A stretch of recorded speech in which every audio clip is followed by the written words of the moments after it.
महाभारत, ये नाम सुनते ही दिमाग में कई सवाल उठते हैं। क्या ये बस एक कहानी है या हमारे पूर्वजों का सच? देखिए, सवाल तो ये सदियों पुराना है, पर आज शायद हमारे पास कुछ नए जवाब हैं। तो चलिए मेरे साथ सबूतों की दुनिया में उतरते हैं और इस रहस्य को सुलझाने की कोशिश करते हैं। तो सवाल ये है, क्या वाकई 5000 साल पुरानी कोई कहानी सच हो सकती है? मतलब सोचिए तो, 5000 साल बहुत लंबा समय होता है ये। क्या इतने पुराने दौर की किसी घटना का कोई भी ठोस सबूत आज तक बचा रह सकता है? या फिर क्या हमारे पास सिर्फ कहानियों पर भरोसा करने के अलावा कोई चारा ही नहीं है? लेकिन शायद जवाब जमीन के नीचे ही छिपा हुआ था। अभी हाल ही में उत्तर प्रदेश के सिनौली में आर्कियोलॉजिस्ट्स को पता है क्या मिला? 5000 साल पुराना एक योद्धा रथ। एकदम से जो चीज सिर्फ कहानी लगती थी ना, उसका एक ठोस असली सबूत हमारे सामने आ गया। और ये खोज हमें सोचने पे मजबूर कर देती है कि और क्या-क्या सच हो सकता है।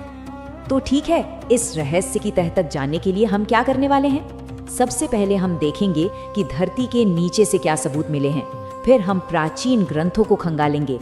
इसके बाद टाइमलाइन की जो उलझी हुई पहेली है ना, उसे सुलझाएंगे। और फिर एक बिल्कुल अलग नजरिए पर भी गौर करेंगे जो शायद सब कुछ बदल दे। और आखिर में एक बहुत बड़े सवाल पर आकर रुकेंगे। तो चलिए सबसे पहले और सबसे बड़े सवाल से ही शुरू करते हैं। महाभारत इतिहास है या कल्पना? हम बात कर रहे हैं वेद व्यास के लिखे महाभारत की। कोई छोटी मोटी किताब नहीं, 1 लाख से भी ज्यादा श्लोकों का महाकाव्य। कहानी तो हम सब जानते हैं, कौरवों और पांडवों के बीच हुए उस महायुद्ध की। पर ये सिर्फ एक लड़ाई की कहानी नहीं है, ये तो धर्म, फिलॉसफी और लाइफ के हर पहलू को छूने वाला एक विशाल ग्रंथ है। ठीक है, तो अब कहानियों से जरा हटते हैं और बात करते हैं ठोस सबूतों की। मतलब वो सबूत जिन्हें हम छू सकते हैं, देख सकते हैं। वो सबूत जो हमें जमीन की खुदाई से मिले हैं, जिसे हम आर्कियोलॉजी कहते हैं। अब जरा ध्यान से सुनिए, सबूत ना किसी एक जगह से नहीं मिले, बल्कि कई अलग अलग जगहों से मिले हैं। और कमाल की बात यह है कि ये सब एक ही कहानी की तरफ इशारा कर रहे हैं। देखिए, सिनौली का वो रथ कुरुक्षेत्र के युद्ध की याद दिलाता है। फिर हस्तिनापुर में जो मिट्टी के बर्तन मिले हैं, उनका डिजाइन द्रौपदी के राज्य पांचाल जैसा है। और तो और समुद्र में डूबी हुई कृष्ण की द्वारिका नगरी, उसका नक्शा बिल्कुल वैसा है जैसा ग्रंथों में बताया गया है। और लाक्षागृह, वहां मिली सुरंग तो पांडवों के बचने की कहानी को और भी पक्का कर देती है। और इन सब में जो सबसे चौंकाने वाली बात है वो है समय। जब सिनौली और हस्तिनापुर जैसी जगहों पर मिली चीजों की कार्बन डेटिंग हुई, ये एक साइंटिफिक तरीका है जिससे किसी भी चीज की उम्र पता लगाई जाती है। तो पता चला कि ये सब की सब चीजें लगभग एक ही समय की हैं, 3000 BCE। अब आप ही सोचिए, इतनी सारी अलग अलग जगहों का एक ही टाइमलाइन से जुड़ जाना, क्या ये महज एक इत्तेफाक हो सकता है? मानना थोड़ा मुश्किल है। ये बात तो इस पूरी खोज को और भी पुख्ता कर देती है। जो मरीन आर्कियोलॉजिस्ट हैं, उन्हें समुद्र में डूबी द्वारका का जो नक्शा मिला ना, वो बिल्कुल वैसा ही था जैसा हजारों साल पहले हरिवंश जैसे ग्रंथों में बताया गया था। मतलब एक तरफ लिखा हुआ शब्द और दूसरी तरफ असली सबूत, दोनों एक दूसरे से बिल्कुल मेल खा रहे हैं। कमाल है ना? तो चलिए जमीन से मिले सबूतों से अब जरा आगे बढ़ते हैं और देखते हैं कि कागज और पत्थरों पर लिखे हुए शब्द यानी हमारे ग्रंथ वो क्या गवाही देते हैं। ये एक बहुत ही मजेदार और जरूरी बात है। जरा सोचिए, खुद वेद व्यास ने अपने ग्रंथ को काव्य मतलब कविता या कथा मतलब कहानी नहीं कहा। उन्होंने एक बहुत खास शब्द चुना, इतिहास। और इतिहास का मतलब क्या होता है? इसका सीधा सा मतलब है ऐसा ही हुआ था। यानी लिखने वाला खुद ये दावा कर रहा था कि वो जो लिख रहा है वो कोई कल्पना नहीं बल्कि सच है। और ऐसा भी नहीं है कि सिर्फ महाभारत में ही ऐसा लिखा है। दक्षिण भारत के ऐहोल शिलालेख से लेकर हमारे महान गणितज्ञ आर्यभट्ट की कैलकुलेशंस तक कई दूसरे पुराने ग्रंथ भी इस युद्ध को एक असली ऐतिहासिक घटना मानते हैं। और सबसे कमाल की बात यह है कि ये सारे के सारे सोर्सेज भी लगभग एक ही समय की तरफ इशारा कर रहे हैं, 3100 BCE के आसपास। तो अब तक तो ऐसा लग रहा है कि सारे सबूत एक ही दिशा में जा रहे हैं, है ना? लेकिन कहानी में एक बहुत बड़ा ट्विस्ट है, और वो ट्विस्ट है टाइमलाइन का।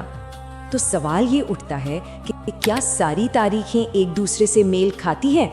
बस यहीं आकर सारा मामला उलझ जाता है। जैसे ही हम थोड़ा और गहरा खोदते हैं, तारीखों को लेकर एक बहुत बड़ा कंफ्यूजन सामने आ जाता है और यहीं पर पूरी कहानी उलझ जाती है। देखिए, एक तरफ महाभारत में जो ग्रहों और तारों की पोजीशन बताई गई है, उसके हिसाब से तो युद्ध 5561 BCE में हुआ। दूसरी तरफ जो आर्कियोलॉजी के सबूत हैं वो इसे 3100 BCE का बताते हैं। और तो और संगम साहित्य का जिक्र इसे सीधा 105 CE के पास ले आता है। मतलब ये कोई छोटे मोटे 100-200 साल के अंतर नहीं है, इनमें तो हजारों सालों का फासला है। ये कैसे हो सकता है?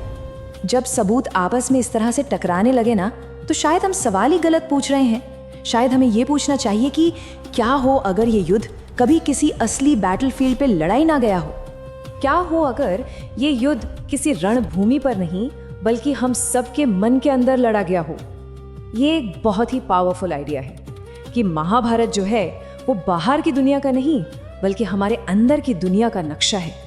ये एक मेटाफर है, एक एलेगोरी। अगर इस नजरिए से देखें तो पांडव कौन है? वो हमारे अंदर के 5 गुण हैं, जैसे सत्य, धर्म, बल और 100 कौरव वो हमारे मन की 100 बुराइयां हैं, गुस्सा, लालच, जलन। धृतराष्ट्र वो अंधा मन है जो सब कुछ जानता तो है लेकिन फिर भी बुराई को नजरअंदाज कर देता है। तो फिर ये लड़ाई कुरुक्षेत्र में नहीं बल्कि हमारे अपने मन में हर रोज लड़ी जा रही है। तो इस नजरिए से देखें तो असली सीख क्या है? वो ये है कि कौरवों के खिलाफ लड़ाई असल में हमारे अपने ही गुस्से और लालच के खिलाफ लड़ाई है, और पांडवों की जीत का मतलब है हमारे अच्छे गुणों की जीत, जो सेल्फ कंट्रोल और विजडम से ही हासिल हो सकती है। ये लड़ाई हर दिन, हर पल हमारे अंदर चलती है। तो अब हम इस पूरी चर्चा के आखिर में आ गए हैं और हमारे सामने 2 बहुत ही साफ लेकिन एक दूसरे से बिल्कुल अलग विचार खड़े हैं। एक तरफ तो ये सोच है कि महाभारत एक असली ऐतिहासिक घटना थी।